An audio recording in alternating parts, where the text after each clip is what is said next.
First Contact's Price. Admiral Sarah Chen stood at the bridge of the ESS Nightingale, Earth's most advanced stealth reconnaissance vessel, as it drifted silently through the Oort cloud. The ship's quantum sensors had detected something impossible. A massive object decelerating from near-light speed, heading straight for Sol system. Analysis complete, Admiral. Lieutenant Rodriguez reported, his voice tight with tension. The object is approximately 300 kilometers in length. Energy readings suggest technology far beyond our current understanding. Chen's expression remained neutral, but her mind raced through the implications. Humanity had spent the last century preparing for this moment, ever since detecting the first hints of artificial signals from distant stars. They'd built their fleets, developed their technologies, and established colonies throughout the solar system. But facing the reality of an advanced alien civilization was something else entirely. "Show me the visuals," she ordered. The holographic display materialized, revealing a vessel that defied conventional spacecraft design. It resembled a crystalline sphere, its surface fractal patterns shifting and flowing like liquid mercury. No visible propulsion systems, no apparent weapons, yet every instinct told Chen this was a warship. "Ma'am," Communications Officer Park interrupted, "we're receiving a transmission. It's breaking through our encryption like it isn't even there." The bridge crew watched as their screens flickered to life with an image that would forever change humanity's understanding of their place in the cosmos. The alien that appeared was humanoid, but that's where the similarities ended. Its skin was like polished obsidian, with patterns of light flowing beneath the surface. Multiple sets of eyes arranged in a geometric pattern studied them with ancient intelligence. "Children of Sol," the being spoke in perfect English, its voice resonating with harmonics that sent chills down their spines. "I am Archonveric of the Nexus Dominion. Your species has been observed since you first split the atom. Your rapid technological advancement has been concerning." Chen stepped forward, her voice steady despite the gravity of the moment. "I am Admiral Sarah Chen of the Earth Space Service. We come in peace and seek diplomatic dialogue." The Archon's expression shifted in a way that might have been amusement. "Peace is not an option available to you. The Dominion has maintained order in this galaxy for 50 million years by ensuring no younger species rises to challenge our supremacy. You will submit to sterilization of your military capabilities and permanent technological oversight, or face extinction." The bridge fell silent. Chen's hands clenched behind her back, her mind already calculating options. The Nightingale carried humanity's most advanced stealth and sensor technology, but against a civilization millions of years ahead. They were outmatched in every conceivable way, but humans had never been good at accepting impossible odds. "Archon," Chen replied carefully, "surely there's room for discussion. Our species has no interest in challenging your authority." "Your potential is precisely what concerns us," Varick responded. "We've seen your kind before. You adapt too quickly, think too creatively, solve problems in ways that defy prediction. Left unchecked, you would surpass us within a millennium. This is not acceptable." Chen noticed something in the Archon's tone, not just arrogance, but fear. These ancient beings, for all their power, were afraid of humanity's potential. "You have one planetary rotation to make your decision," Varick declared. "Choose wisely." The transmission cut off, leaving the bridge in tense silence. "Orders, Admiral," Rodriguez asked. Chen turned to her crew, her expression hardening with determination. "Send the Black Ravens protocol to Earth Command. Then prepare for emergency quantum jump to Rally Point Omega." "The Black Ravens, ma'am." Park's eyes widened. "That's the worst-case scenario protocol."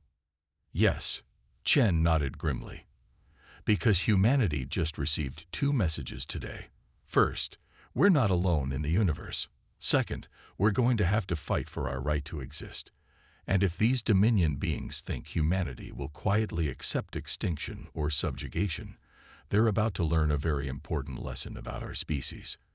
As the Nightingale's quantum drive spooled up, Chen watched the massive alien vessel through the view screen. The Dominion had spent millions of years perfecting their technology, but they'd also spent millions of years without real challenge or need to adapt. Humanity, on the other hand, had clawed its way up from the mud, surviving everything nature could throw at them. They may have the technology, Chen murmured, but we have something they've forgotten: the will to survive against impossible odds. And that might just make all the difference. The Nightingale vanished in a flash of quantum displacement, carrying with it humanity's first warning of the war that would change the galaxy forever. The Nexus Dominion was about to learn why evolution had made humans the ultimate survivors, and why sometimes the most dangerous species are the ones fighting for their very existence. The Silent Strike. General Marcus Santos surveyed the holographic battle map in Earth Defense Command's underground bunker. 6 hours had passed since the Nightingale's warning, and humanity's response was already in motion. While the Dominion expected submission or futile resistance, Earth's military leaders had spent decades preparing for first contact scenarios, including hostile ones. Status on Operation Ghost Protocol, Santos asked. Colonel Emma Wright, head of Special Operations, stepped forward. All deep space mining operations have initiated their contingency protocols. Our quantum-entangled communication network remains undetected. The Dominion still believes they've cut us off from our outer system assets. That was humanity's first advantage. While the Dominion relied on conventional FTL communications, Earth had developed quantum entanglement networks that were impossible to intercept or block. Every human outpost and ship could coordinate instantly, invisibly. And Project Prometheus, ready for deployment, Wright confirmed. Dr. Kumar's team finished the final calibrations. The Dominion's technology may be advanced, but their fundamental physics are the same as ours. They won't expect us to weaponize their own technological principles against them. The room's atmosphere was tense but focused. Humanity had known this day might come, had planned for it, had developed technologies and strategies specifically designed to fight an overwhelmingly superior force. The Dominion expects us to either surrender or launch a conventional attack, Santos said. They've forgotten what it means to fight for survival. Their technology has made them complacent. But humanity, he smiled grimly. We've spent our entire history learning to punch above our weight. The first phase began silently. Throughout the solar system, automated mining platforms suddenly altered their trajectories. The Dominion sensors registered them as random debris, their true nature masked by quantum stealth fields developed from studying natural quantum camouflage systems on Earth.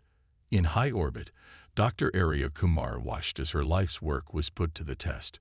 Project Prometheus was beautiful in its simplicity. It didn't try to match the Dominion's technology. Instead, it turned their own advanced systems against them. Quantum entanglement field generators online, her assistant reported. Ready to initiate on your mark. Kumar nodded. The Dominion used quantum fields for everything: communications, weapons, shields. They'd mastered quantum mechanics to a degree humanity could barely comprehend. But they'd never considered someone might use that mastery against them. Execute. Across the solar system, hundreds of modified mining platforms activated simultaneously. Each generated a precisely calibrated quantum field that interfered with the Dominion's own quantum systems. Their mighty warships suddenly found their advanced technology behaving in unpredictable ways. Aboard the Dominion flagship, Archon Varric felt something he hadn't experienced in millennia. Uncertainty. What is happening to our systems? Unknown. Archon, his science officer, reported. Our quantum fields are experiencing cascading interference patterns, but the humans' technology is primitive. They shouldn't be capable of affecting our systems. You underestimate them. A new voice spoke. On their screens appeared Admiral Chen, her expression cold. You thought we'd fight you head-on, or cower in fear. Instead, we studied you, learned your weaknesses. Your quantum technology is incredible, but it follows universal laws, laws we've learned to manipulate. Impossible, Varric snarled. You are children playing with forces you cannot comprehend.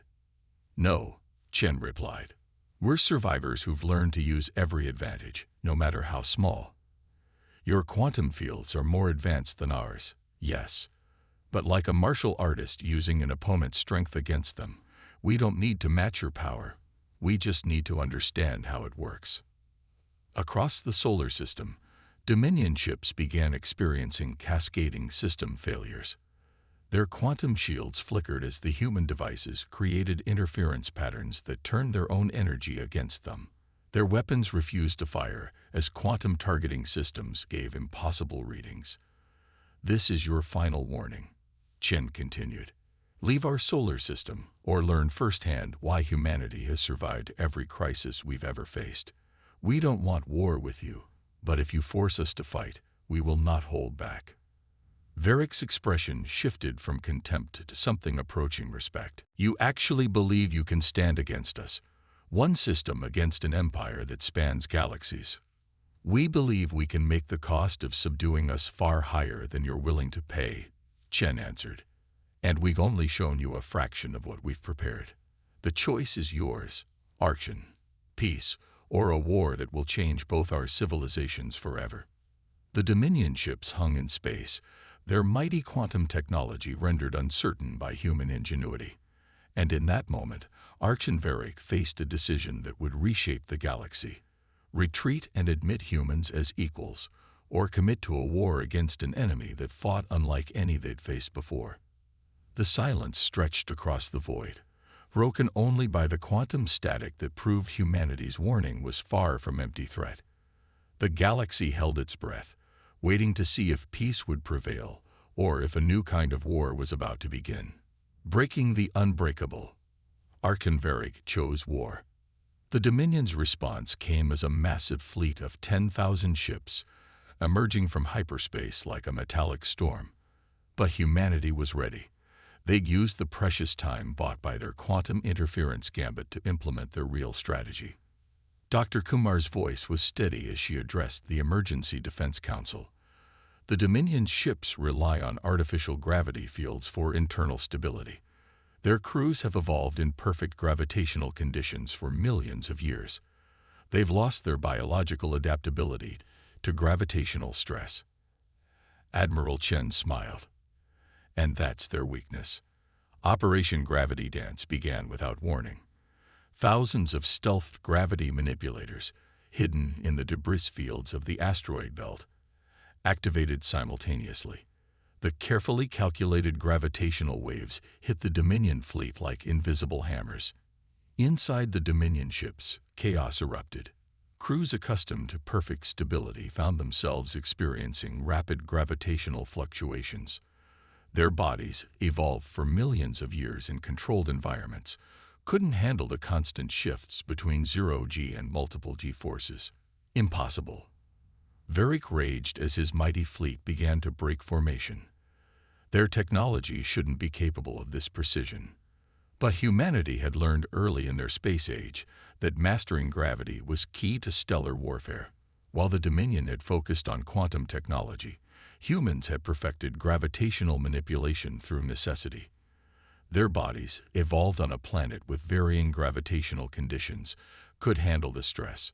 The human counterattack came from an unexpected direction. Small, agile ships emerged from hiding spots in the Kuiper Belt. These weren't traditional warships. They were modified mining vessels, their industrial cutting beams repurposed into weapons. Remember, Commander Yuki Tanaka broadcast to the mining fleet, aim for their gravitational stabilizers. Their hulls may be impenetrable, but they never expected anyone to attack the space itself around their ships. The mining fleet darted between the disoriented Dominion vessels. Their cutting beams, designed to slice through asteroids, now carved precise holes in spacetime around the alien ships. The Dominion's advanced shields meant nothing. The attacks weren't targeting the ships themselves, but the fabric of space they occupied. Varric watched in horror as his mighty warships began to drift helplessly, their quantum drives unable to function in the gravitationally distorted space. They're not fighting our technology, he realized. They're fighting using the fundamental forces of the universe itself. Earth's defense platforms launched their payloads, not traditional missiles, but swarms of autonomous drones. Each carried a miniature version of the gravity manipulators. They attached themselves to the hulls of Dominion ships, creating localized gravity wells that further disrupted their systems. The Dominion forgot something crucial. Admiral Chen transmitted across all frequencies. True strength isn't about having the most advanced technology. It's about understanding the basic principles of the universe and using them creatively. The battle for Sol system became a lesson in human ingenuity. While the Dominion ships possessed enough firepower to destroy Earth many times over, they couldn't bring their weapons to bear against an enemy that refused to fight conventionally. Human ships danced through the chaos. Their crews adapted to gravitational stress, their tactics unpredictable. They didn't try to destroy the Dominion fleet. They simply made it impossible for them to fight effectively. Final warning. Action, Chen announced. Your crews are suffering from extreme gravitational stress. Your ships are trapped in distorted space-time fields. You can still retreat with minimal casualties. Varric stared at the tactical display, watching his invincible fleet reduced to helplessness, not by superior firepower, but by humans, exploiting universal constants he'd taken for granted. You engineered this entire battle using principles we considered beneath our notice. We engineered it using everything at our disposal, Chen corrected. That's what you don't understand about humanity. We don't believe in inferior or superior methods. We believe in using whatever works. The Dominion fleet hung in space, their mighty weapons silent, their crews incapacitated by gravitational distress. They'd come expecting to crush a primitive species.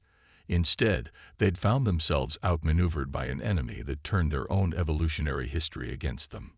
Humanity had won their first major battle not through technological superiority, but by understanding and exploiting the fundamental laws of physics in ways the Dominion had never considered.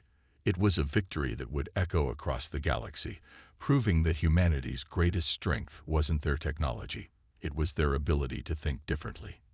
The counter-revolution. News of humanity's victory spread through the galaxy like wildfire. On thousands of subjugated worlds, species that had lived under Dominion control for millions of years watched recordings of the battle with growing hope. The Dominion's invincible fleet, defeated not by superior technology, but by creative application of basic physics. The Siracs, silicon-based beings who had served as the Dominion's engineers for eons, were the first to act. They understood exactly how humanity had accomplished their victory, and it awakened something long dormant in their crystalline minds: the desire for freedom. Lieutenant Sarah Chen, daughter of Admiral Chen, found herself representing Earth at an unprecedented gathering. Deep in an abandoned mining system, representatives from 12 subjugated species met in secret. Your tactics, the Sirac's elder's crystalline form shimmered as it spoke, they prove what we have forgotten. The Dominion's power lies not in their technology, but in our acceptance of their superiority. The Volin, a species of energy beings confined to containment suits, added their perspective. We have technologies the humans haven't dreamed of, yet we never considered using elementary physics as a weapon. We surrendered our greatest strength, creativity. Sarah studied the gathered representatives. Each species had capabilities far beyond humanity's, yet each had been conquered and controlled by the Dominion's rigid doctrine of technological supremacy. The Dominion's greatest weakness, Sarah explained, is their inability to conceive of warfare outside their established parameters. Humanity never tried to match their technology. We simply changed the rules of engagement. The revolution began not with grand battles, but with subtle sabotage. The Siracs introduced microscopic flaws into Dominion quantum drives. The Volin created electromagnetic disturbances that played havoc with their communications. Each species contributed what they did best, coordinated through humanity's quantum entanglement network. Varric watched his empire crumble from within. They've infected the others with their chaos, He raged as another sector reported mysterious equipment failures. Every species we enlightened is turning against us. The Dominion's response was predictably overwhelming. Massive fleets deployed to crush any sign of rebellion. But they found themselves fighting an enemy that didn't exist. There were no rebel fleets to engage, no military targets to destroy. Instead, their own technology betrayed them at crucial moments. The Nexus Dominion, built on technological superiority and rigid control, faced an entirely new form of warfare. Their subject species, inspired by humanity's example, weren't fighting for military victory.